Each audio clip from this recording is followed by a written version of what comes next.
आप देख रहे हैं देश का सबसे भरोसेमंद चैनल दिल्ली नेशनल। गोरखपुर का बार का चुनाव लगातार विवादों में रहा है। 1 तारीख को चुनाव प्रक्रिया हुई, जो कि 2 साल के बाद, जो कार्यकारिणी है वो 1 साल की होती है, लेकिन इस बार 2 साल के बाद चुनाव हुआ। 1 अप्रैल 2026 को सवेरे 10 बजे से मतदान शुरू हुआ। लोगों ने अपना मत कास्ट किया। शाम को 5 बजे तक शांतिपूर्ण ढंग से प्रशासन के सहयोग से मत पड़े और उसके बाद फिर शुरू हुआ जद्दोजहद। गिनती का दौर शुरू हुआ। जैसे कि परंपरा रही है, पहले फेज के अंदर अध्यक्ष और मंत्री, जो कि बड़ा ही इंपॉर्टेंट होता है, उसकी गिनती की जाती है और 1 तारीख की शाम को उसकी गिनती शुरू हुई। कहीं ना कहीं उसमें भी विवाद उत्पन्न हुआ, जिसको लेकर के अप्रिय घटना यहाँ पर हुई। 9:20 के बाद इसी कैंपस में, कैंपस की गेट पर, गेट नंबर 3 पर कुछ अप्रिय घटना हुई, जिसको लेकर के खासा सुर्खी बनी रही। सारे पेपर्स में हेडलाइंस बनाई गई। दूसरे दिन फिर कवायद होती है और फिर दूसरे पदों के लिए मतगणना शुरू होती है।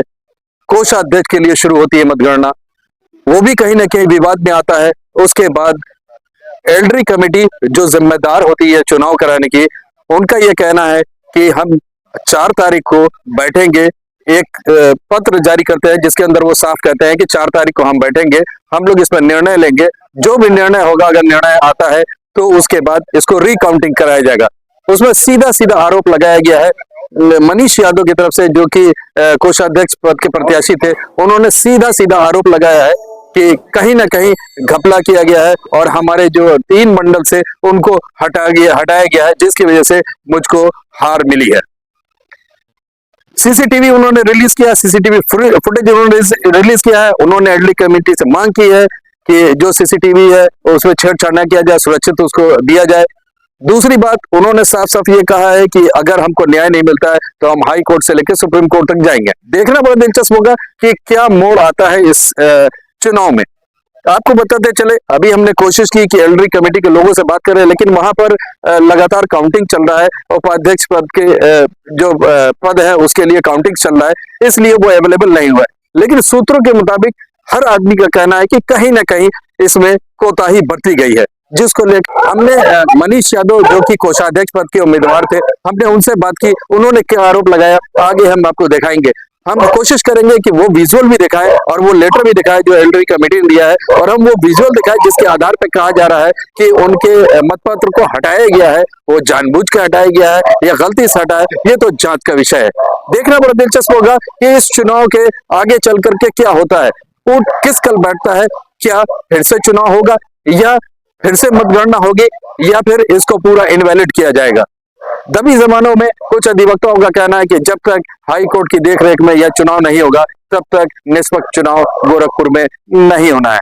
विवादों से भरा ये चुनाव, अभी कई पद बाकी हैं। जो सूत्रों से हम लोग को खबर लगी है वो ये लगी है कि मंगलवार तक काउंटिंग होने के बाद ही सबको जो सर्टिफिकेट्स है वो इश्यू किए जाएंगे।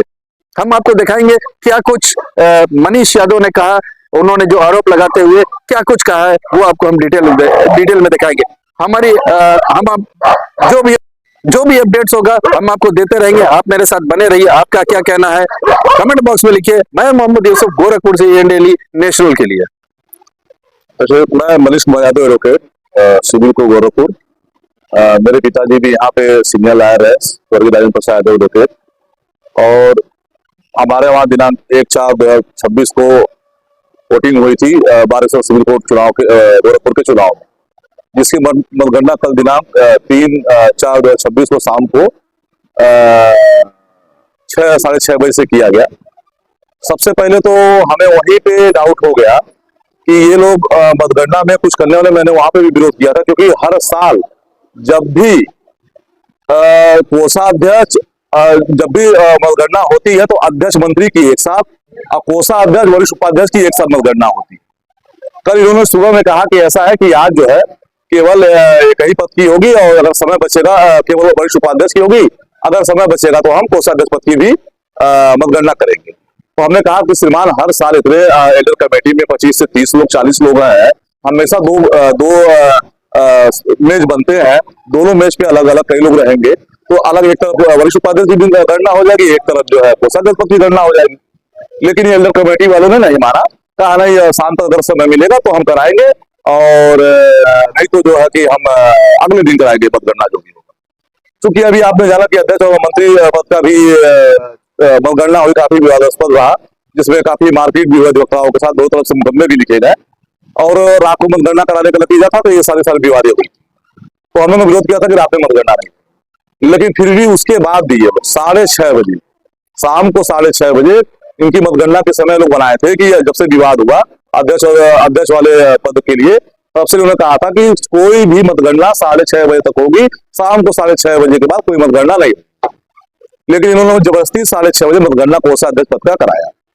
हमारे अभिकर्ता गए थे, हमारे बड़े भाई है श्री अमरनाथ यादव जी, वो वहां पे लगे हुए थे। मतगणना हुआ, चूंकि जब मतपत्र छाटे जा रहे थे तो उस समय सभी लोग रहते मतपत्र सब छाट लिए गए। तो जब मतगणना शुरू हुआ तो उसमें 50-50 की गड्डियां बनाई जा रही। तो जब गड्डियां बननी शुरू हुई तो हमारे जो एजेंट है अमरनाथ जी के अनुसार जो प्रवीण शुक्ला जी थे, 50-50 की गड्डियां बनी थी, उनकी गड्डियां 19 गड्डियां बना के रखी गई, उनके टोटल 19 गड्डी, और हमारे जो है लगभग 20-20.5 गड्डियां, 21 गड्डियां जो भी थी रखी। उसके बाद से ये लगाते एक विशेष व्यक्ति है, वो आते हैं और उन गड्डियों को 150 लगभग तीन गड्डियां, 50-50 की 3 गड्डियां वहां से उठाते हैं। तो हमारे एजेंट कहते हैं, अरे सब गड्डी कहाँ ले जा रहे हैं, क्या ऐसा है, इसको मिलान करना, देखना कहीं से 50 से कम तो नहीं है, कहीं ज्यादा तो नहीं है, कहीं देखना तो आप यही देखिए, कहना हम पीछे चेक कर लेते हैं। पीछे तो चेक करेंगे, हम अभी करता हम बैठे, आप आगे चेक करिए। उसी में ये लोग जिसका सीसीटीवी फुटेज, उसी में आनंद थाने में लोग गड्डी का अदला बदली करते हैं और लेके वहां से गड्डी फरार होते हैं। जिसका मैंने सीसीटीवी फुटेज, अभी हम आपको सीसीटीवी फुटेज दे दे रहे हैं, सारा सीसीटीवी फुटेज साफ साफ दिख रहा है कि एक व्यक्ति है जो है वो गड्डी लेके जो है अपने जेब में रख रहा है और लेके भाग रहा है, टोटल ये सब।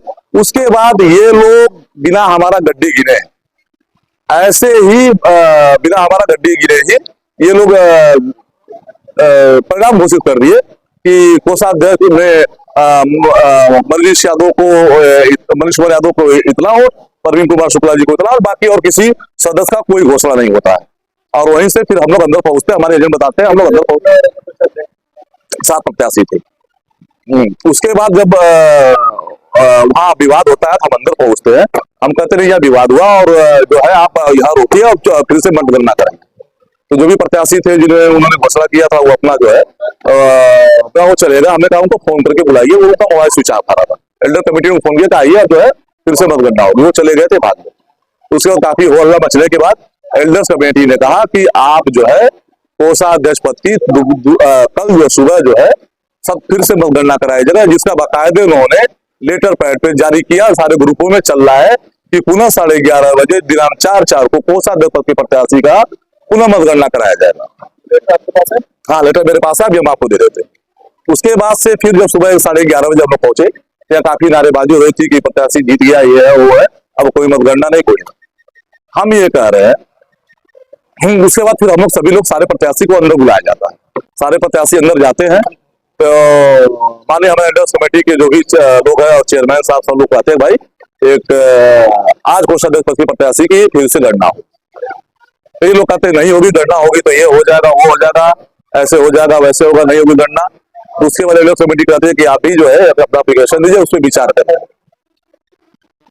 एल्डर्स कमेटी ने कल ही कह दिया था कि मतगणना दोबारा कराया जाए, लेकिन सुबह में हमने जब विरोध किया कि या तो आप फिर से मतगणना करा लीजिए या तो फिर रिकाउंटिंग करा लीजिए, हम हर स्तर से तैयार, हम दोनों स्तर से तैयार है, आप या तो मतगणना करें, रिकाउंटिंग करा लीजिए। लेकिन वो और हमारे विरोध के प्रत्याशी थे, उन्होंने सब मना कर दिया। वहां पे दबाव बनाया एल्डर कमेटी पे, बहुत बुरी तरीके से दबाव बनाया गया। उसके बाद उनको एक एप्लीकेशन दिया जाता है कि हम मतगणना नहीं चाहते हैं। उसके बाद एल्डर कमेटी कहती है कि मनीष जी आप बाहर जाइए, इस पर हम विचार करके अभी आपको बताते हैं। जैसे ही मैं बाहर आता हूँ 10 मिनट बाद ये लोग फोन कर मतलब अनाउंस करते हैं कि चुनाव घोषणा की जाती है और प्रवीण शुक्ला जी को विजय घोषित किया जाता है। मैं ये कहना चाहूंगा प्रवीण शुक्ला जी को बहुत बहुत बधाई हो, और ये जीत प्रवीण शुक्ला जी की, ठीक है, कोषाध्यक्ष बन गए तो मैं उनको बधाई देता हूं। प्रवीण शुक्ला जी की नहीं, ये जीत एल्डर्स कमेटी की है। ये कोषाध्यक्ष पद के प्रत्याशी के जीत जो है ये एल्डर्स कमेटी की जीत है, न कि किसी प्रत्याशी की।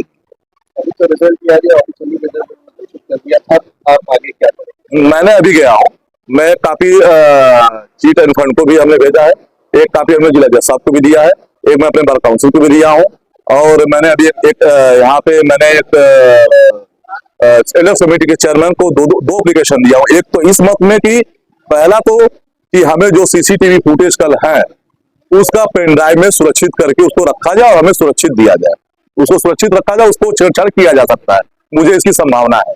दूसरा हमने दिया है कि जो भी मतपत्र पड़े हैं कोषाध्यक्ष पद में, जो भी मतपत्र पड़े हैं उनको अंकों के साथ सबको बताया जाए कि इतने अंक से लेके, जो कि उस मतपत्रों पे अंक होते हैं, तो कोषाध्यक्ष पद में इस अंकों से इस अंकों तक का मतपत्र है, क्योंकि इसमें बाद में भी ये लोग गड़बड़ कर सकते हैं, मुझे संभावना है। खैर उसको सील किया गया, लेकिन सील भी ये लोग तोड़ के कुछ भी, जब मतपत्र अंदर से लेकर भाग जा रहे तो सील भी तोड़ सकते हैं, कुछ भी कर सकते हैं, तो उस पर भी मुझे विश्वास नहीं है। इसीलिए मैंने एक एक मतपत्रों का इनसे डिटेल मांगा कि इतने इतने मतपत्र जितने पड़े हैं उसका हमें डिटेल दे। अभी रिसीविंग हमको इनको दे के हमने कहा सीसीटीवी रिसीविंग आप हमें दे दीजिएगा, मैं पेन ड्राइव आपको दे दूंगा, पेन ड्राइव में हमें करके दे दीजिएगा और उसको सुरक्षित रखिएगा। तो इनका वर्जन क्या था चेयरमैन साहब का कि सीसीटीवी फुटेज हम आपको नहीं दे पाएंगे, वो अध्यक्ष मंत्री देंगे। तो हमने कहा कौन से अध्यक्ष मंत्री, जो नवनिर्मित अध्यक्ष मंत्री, अभी नवनिर्मित अध्यक्ष मंत्री का तो कोई शपथ ही नहीं हुआ।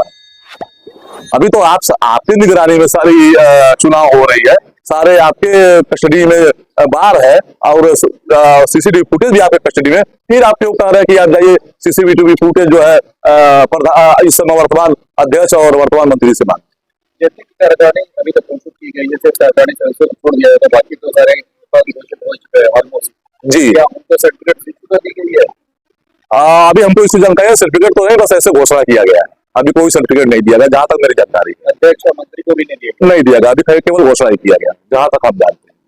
अब चूंकि यहाँ सर्टिफिकेट का प्रचलन है या नहीं है इसके बारे में हमें कोई जानकारी है, लेकिन यहाँ हमारे वहाँ बाकायदे शपथ होता है, ओथ होती है, उसके बाद सब लोग कार्रवाई के लिए बता रहे हैं कि नहीं। अभी आप ये बताइए, एल्डर्स कमेटी अगर चुनाव करा रही है तो पूरा बार उनके हाथ में बार में वो ताला मार रहे हैं, सीसीटीवी फुटेज की रखवाली वो कर रहे हैं, तो वो क्यों ऐसा कर रहे हैं कि सीसीटीवी फुटेज का हम आपको नहीं दे पाएंगे, उसका वो आप अध्यक्ष मंत्री से बात। हमारा सवाल ये है कि जो निर्वाचित हुए जी जिनकी घोषणा कर दी गई है जी, उनको कोई सर्टिफिकेट वगैरह दिया गया होगा ना कि आप निर्वाचित हुए इतने वोटों से जीते या हारे, जो भी है? नहीं, कोई सर्टिफिकेट किसी को नहीं दिया गया, और मैं इसके खिलाफ मैं जा रहा हूँ, हाई कोर्ट भी जाऊंगा, चाहे मुझे सुप्रीम कोर्ट भी जाना पड़े मैं जाऊंगा, क्योंकि मुझे टारगेट करके, क्योंकि चूंकि चुनाव हमारी जो जनता थी, जो हमारे लोग थे, अधिवक्ता जो हमारे थे, जो अधिवक्ता साथी थे, चाहे हमारे गुर्जर थे, वो चुनाव मेरे बोलने लगे थे। ये 10 दिन पहले से हल्ला होने लगा था चुनाव मनीष कुमार यादव कोषाध्यक्ष जीत गए, इसीलिए इन्होंने प्री प्लान करके ये जो हल्ला हुआ वो मेरे लिए घातक बन गया। ये लोग प्री प्लान करके एक मीटिंग किए और उसके बाद मैं चुनाव जीत रहा था, लगभग 50-60 वोटों से मैं चुनाव जीत रहा था। उसके बाद मेरे मतपत्रों की चोरी की जाती, दिन दहाड़े लेके भागते हैं, उसमें ये लोग हमारे साथ ऐसी घटना करते हैं।